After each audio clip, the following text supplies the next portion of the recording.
കേന്ദ്ര സർക്കാർ പല ഉൽപ്പന്നങ്ങളുടെയും GST നിരക്ക് കുറച്ചുകൊണ്ട് ഉപഭോക്താക്കൾക്ക് വലിയ ആശ്വാസമാണ് നൽകിയിരിക്കുന്നത്. പുതുക്കിയ നിരക്കുകൾ സെപ്റ്റംബർ 22 മുതൽ പ്രാബല്യത്തിൽ വന്നിരിക്കുകയാണ്.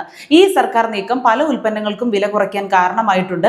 പല കമ്പനികളും ഇതിനോടകം തന്നെ തങ്ങളുടെ ഉൽപ്പന്നങ്ങളുടെ പുതിയ വിലവിവര പട്ടിക മാധ്യമങ്ങളിലൂടെയും വെബ്സൈറ്റുകളിലൂടെയും ഉപഭോക്താക്കളെ അറിയിച്ചിട്ടുമുണ്ട്.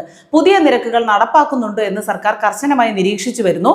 എന്നിരുന്നാലും ചില കടയുടമകളും വ്യാപാരികളും പഴയ നിരക്കിൽ തന്നെ സാധനങ്ങൾ വിൽക്കാൻ ശ്രമിച്ചേക്കാം. അത്തരമൊരു സാഹചര്യത്തിൽ ഉപഭോക്താക്കൾക്ക് എവിടെ എങ്ങനെ പരാതിപ്പെടാമെന്ന് നമുക്കിന്ന് നോക്കാം.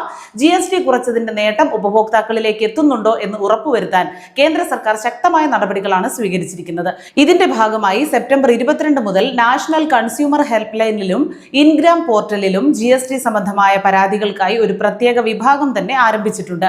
കാറുകൾ, ബൈക്കുകൾ, ബാങ്കിംഗ് സേവനങ്ങൾ, ടെലിവിഷൻ, റെഫ്രിജറേറ്റർ തുടങ്ങിയ ഗാർഹിക ഉപകരണങ്ങൾ, കൊമേഴ്സ് ഉൽപ്പന്നങ്ങൾ, FMCG ഉൽപ്പന്നങ്ങൾ തുടങ്ങിയ എല്ലാ പ്രധാന വിഭാഗങ്ങളും ഈ സംവിധാനത്തിന്റെ കീഴിൽ വരും.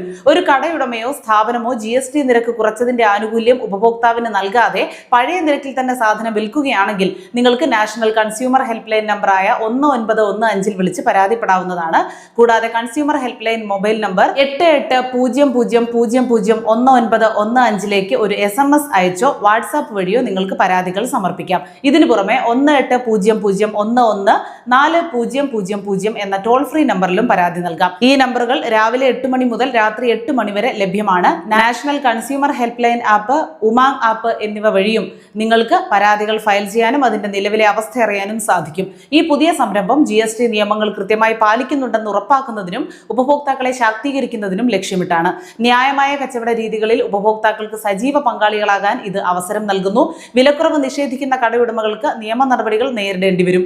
നിയമലംഘനം കണ്ടെത്തിയാൽ സ്ഥാപനത്തിന്റെ രജിസ്ട്രേഷൻ റദ്ദാക്കുക, പിഴ ചുമത്തുക തുടങ്ങിയ കർശന നടപടികൾ സ്വീകരിക്കാൻ നാഷണൽ ആന്റി പ്രോഫിറ്ററിംഗ് അതോറിറ്റിക്ക് അധികാരമുണ്ട്.